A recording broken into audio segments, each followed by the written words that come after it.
All right, man. How are you? Okay, good. Let's kick this thing off. Joining me today.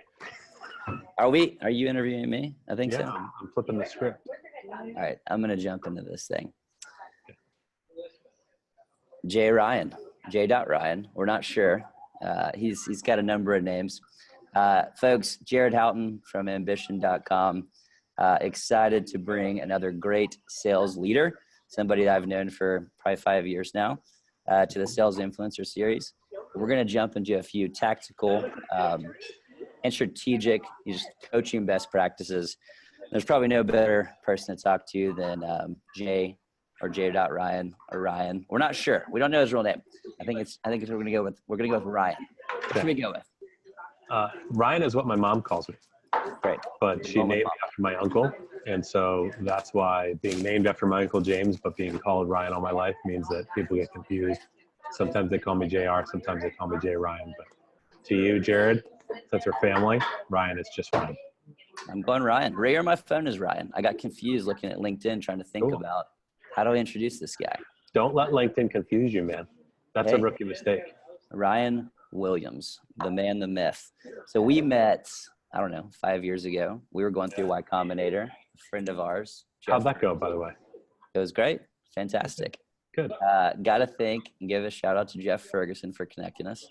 But you were leading sales at Adderall. I wanted to sell Adderall. You didn't buy. We'll talk about that off script later.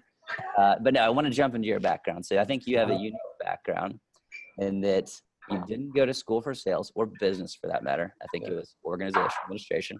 Then you're a teacher, which I think is pretty cool. My wife's a teacher. I think I've learned a lot from her. I think that Lindsay taught you. Yes, Lindsay.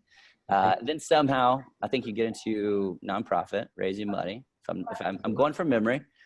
Somehow jump over to the Bay Area out of Chicago market. You lead sales at Adderall, where we meet. Then you're at Checkmate. Then you're at Lead Genius, and now you're doing your own thing at Sales Collider, teaching founders how to sell and training sales teams. I think like Airbnb. I think you did something with Salesforce recently. But that's what I know about you. What did I miss? Tell us more about J. Ryan. Well, yeah, let me give it a shot. So I'm an executive coach that focuses on sales. I work with high-performing teams that are just trying to take it to the next level and using coaching to do so.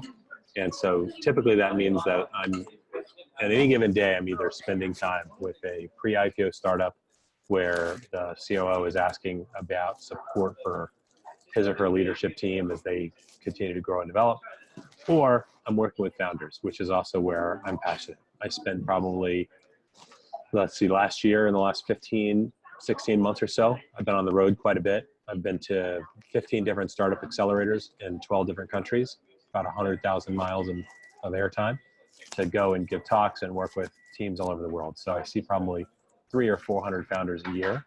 But my core business here in San Francisco, I focused on sales management teams for pre-IPO startups. That's awesome. I've seen you with your team. I was able to witness, I think, while trying to pitch you guys. But what I think I actually learned. Modifier drills.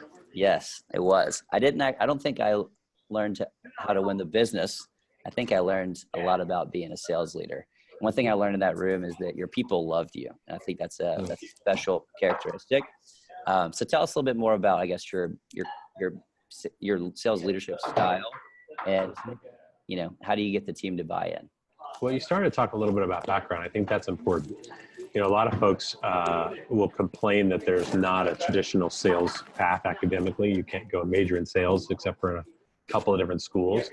But for me, I got into sales basically by accident. So I was raising money for Boys and Girls Club when a friend of mine basically dared me to move to San Francisco. Said, hey, we're all out here. It's a lot of fun. We play golf in February, even though it's not LA weather. Come out and see what happens. And so I ended up being an early salesperson at Adderall and then growing to be their first sales manager, which is, I think where you and I get connected, where I get guys like Ferg join my team, which is obviously our intro. But my background prior to that had been education, doing teaching, doing social work. And so one of the core principles, whether it's in a classroom or in the social work setting, of helping people is the process of self-determination.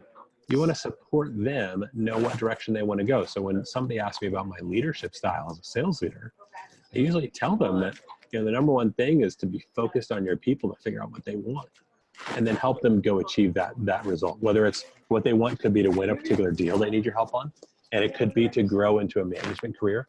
It could also be to learn a new environment. There are a lot of salespeople that get in thinking, I just doing sales so I can go to marketing next.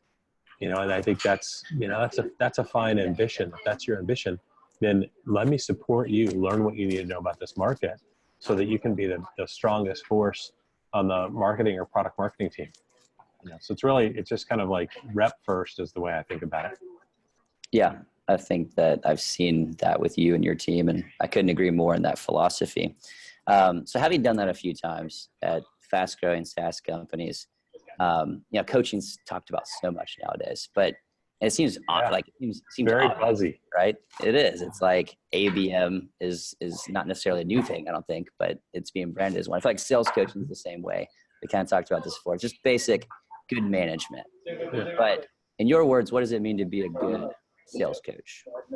Well, let's talk about coaching in general, right? So coaching in general is about how do you help someone accomplish their goal, whether it's running a faster race or whether it's improving their golf swing or their, I used to work with a lot of folks around water sports and taught kayaking and canoeing for many years. And that same thing, when you're coaching, it's about what is the goal? What are you trying to achieve? And so for me, I think that's just an extension into sales, right? So when you're working with a sales team and you're focused on like, what does that seller need? That's where it can also become coaching. But that seller doesn't just need coaching. They also need good management. They also need somebody to help them with analysis. They also need someone to help and support and mentor them. Those are all kind of different tools. So if you will, if I had to boil it down to kind of one, one definition, coaching is the ability to help someone take it to the next level. Yeah, I definitely agree. So connecting with the person, understanding what drives them, taking it to the next level. Yeah, absolutely. I think many of us, I know I have failed in that, especially for first timers out there. What's a common thing that people can mess up in a sales coaching conversation? Yeah, I think, the most common mistake when I think about somebody who's starting to coach for the first time is not being transparent about what the objectives are for that meeting. And so oftentimes in my executive coaching sessions, I ask my clients, what do you want to get out of the next hour? Or I look at the clock and say, hey, there's a time check. We got 40 minutes left. What do you want to leave this session with? And that's something that I think a lot of managers forget to do. We have this whole list of things that we're trying to get accomplished. And we never really say, what do you want out of this time?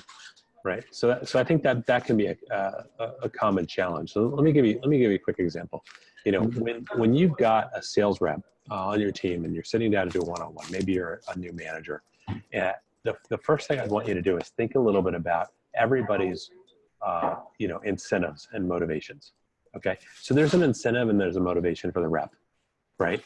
That what makes that person tick individually. Like there was a gal on my team who, we started talking about her goals one time, and her goal wasn't to be the number one sales rep, but she just had a monetary goal for some personal needs, and that's what she was driven by. She's like, this is my goal. This is what I want. This is how much I want to make. This is what I want to be able to do with it. And in her case, it was very charity driven. She wanted to give more money to her church. I can't tell someone that's a bad goal. I can't say, oh, well, just because there's somebody else on the team who's trying to, hit the same revenue targets because they're going to buy themselves a Ferrari, it's any better or worse off. That's not my role as the coach, right? And so really, when you get down to hey, what drives that person? Reps can be driven by a lot of different things. There's also something that drives that role. You set up incentives. You set up sales comp to drive that role and say, hey, this is what we think good is. So good as a rep here is to do $600,000 a year broken into these quarterly installments with this number of deals and this ideal customer profile. That's great. When it's articulated like that, it helps people really see hey, this is what we're paying for. This is what the job is. Mm-hmm. But there's also this other driver too, which is what is motivating that manager? As a manager, is it that I just, enjoy telling people what to do? Or as a manager, is it that I want to build the number one performing team? At Admiral, I built a 32-person sales team in 8 months. So we went from 3 to 32 people very, very quickly. And then 22 months later, that group, even though they had scattered, had got to $58 million a year in ARR. I didn't set out either one of those goals. My goal was to help my VP test that, to make sure that we were in the right market. So we're doing market tests, and we're doing it by vertical. And we were hiring people strategically to go test that thing. And when I broke it down that way with my reps and said, hey, this is what I need 4 more deals in the e-commerce vertical, or 5 more deals in finance to prove whether or not we should be servicing that vertical. That got down to some really kind of very directional things that we can do and work on and talk about. And then it makes it easier to coach, because everybody knows what the motivations are, the person, people in the role, and the manager that are in the room. Yeah, I mean, that's fantastic growth. What I hear a lot of different things about, like, maybe the right cadence of, check-ins or coaching. Yeah. Like, you have a kind of a tried and true system or cadence that you check in with your people. Like, if you have a team of 3, that's different than a team of 32. But what did you find to be kind of the right, oftentimes to check? Is it weekly? Is it monthly? Like, what did you find works? Weekly works for me, because there's so much that happens at fast-growing startups. Yeah, if you're meeting on a weekly basis, then you're tuned into what they need. You're tuned into what's going on. And then if you have to miss a week, then it's not like, if it's a monthly check-in and you miss one of them, you can sometimes go a long time without seeing somebody. So typically with the reps that have reported to me, I try to stay on a weekly cadence when I can. Obviously, when you're managing a really big team, or a team that grew really fast, and you're between, this awkward growth stage where you haven't brought in enough management to get enough one-on-one time with people, that can be really tough, and you might go, every 2 weeks or so. But really establishing the cadence of what you're trying to do in those meetings is probably more important than the cadence of how often you're doing that meeting. Because if you both know what you're trying to get out of it, sometimes you can send that email as an update, or an update email instead of a meeting. Hey, I'm going to miss you this week because I'm traveling for this conference. Here's the, I updated our one-on-one doc with the things we normally talk about.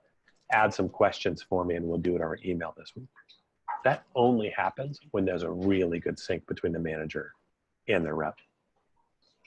Yeah, I totally agree. So you mentioned, like, you can connect on email if you're out, but how would you typically do it if you're in office that week? Like, are you just sitting down? Like, is there a practical way people should think about coming to a coaching session? Yeah. Well, I think the first thing is, are you coming to a coaching session, or are you coming to just your meeting with your manager? Right? As your manager, those are very different things. I think so. Yeah. I think so. And I hear a lot of talk about sales coaching. And my friend, I hear a lot of that talk coming from people that are in sales coaching platforms, right? So, and the tools to do so. You should coach. Let's make your one-on-one better. Well, your one-on-one has a lot of other things that are in that bucket. One of them is just the logistics of, hey, I'm going to be out on Tuesday, or I need time off for a family event. That's different than a coaching session where the coach will say, what do you want to get out of this? One of the best one-on-ones I ever had with a rep was before I really started calling myself a coach. But I had this fantastic rep at Admiral. And what she did is she wanted some specific feedback on a deal she was working. And so she put time on the calendar. She invited me. And then the very first thing she did before we ever dialed in is she looked at me and told me what my role was. She said, Brian, I need you to do this, this, and this on this call. I'm going to handle the first 30 minutes. But because I'm new, I want you to handle pricing if it comes up. If we're able to get to pricing on the first call, I'll deal with qualification. I'll deal with making sure it's a good deal. When we get to pricing, I need you to step in. And so sure enough, we did the call. There were some challenges, gave her some feedback at the end.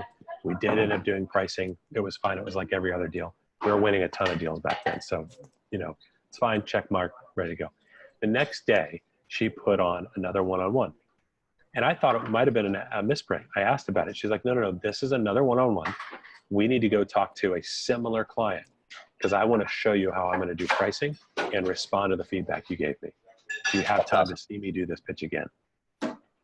And so she did 2 things. One, she showed me how coachable she was, which, she's been on my rockstar camp for a long, long time now. But also framed up these are the things I want to work on. This is how fast I can go if you give me that support. And she also established the relationship for us. She said, hey, I want to make sure that this is what I need. I'm going to ask you for what I want, which I think is huge.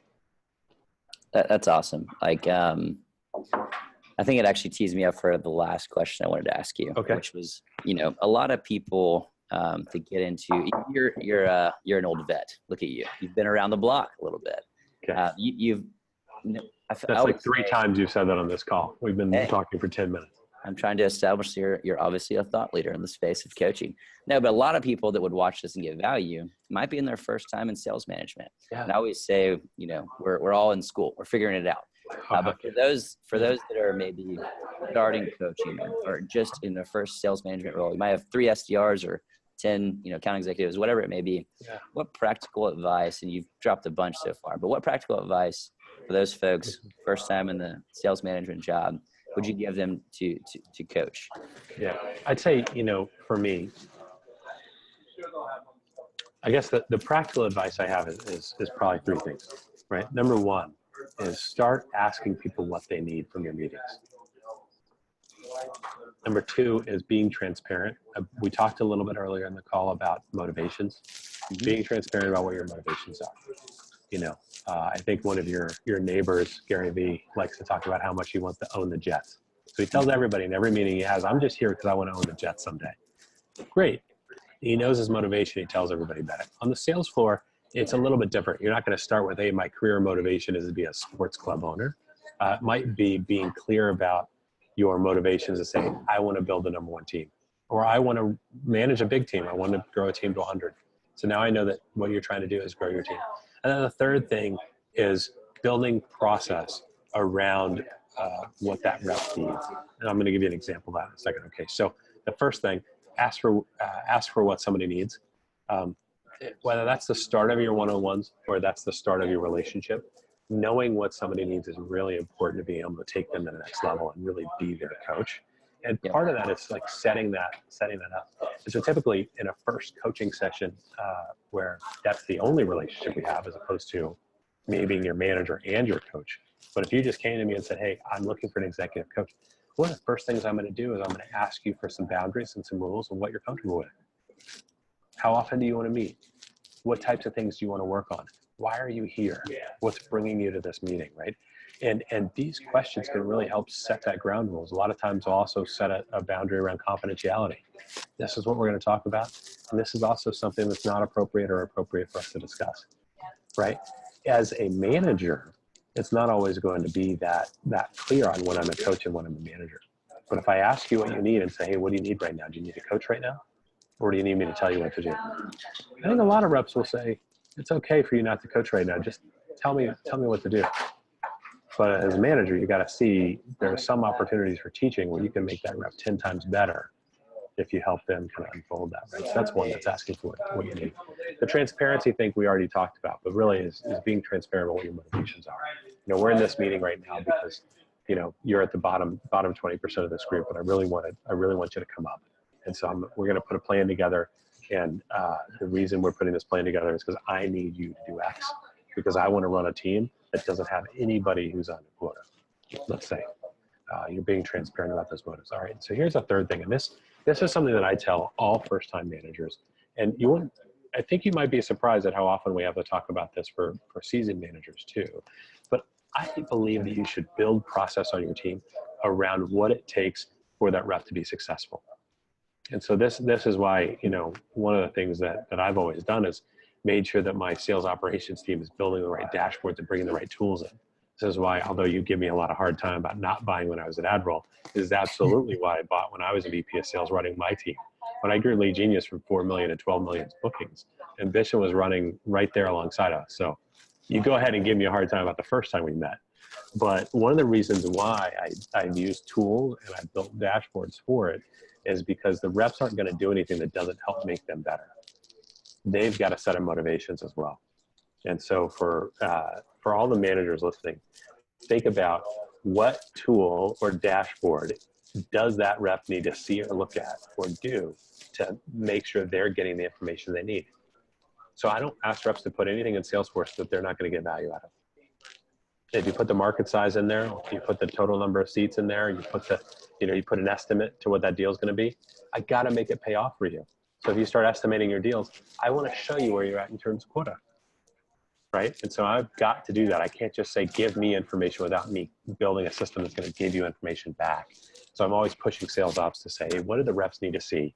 What do they want to see so they hit their goal?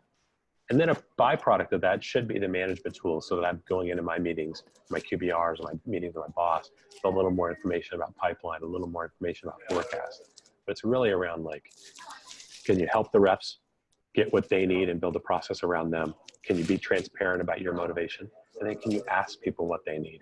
You'll be surprised at how well those three things work. I totally agree. I mean, I think too often people talk at people when really they should just understand what is it that someone struggling with and needs. I think most people are their own biggest critic, and in today's world, I think they actually want help with it more often than not. And you're one of the guys that I've actually seen do that really, really well. So I appreciate your insights. I think Thanks, I think the Ambition blog readers will as well. And I just lost my lights in here. That means it's time. Maybe that's the time. gong. That's it.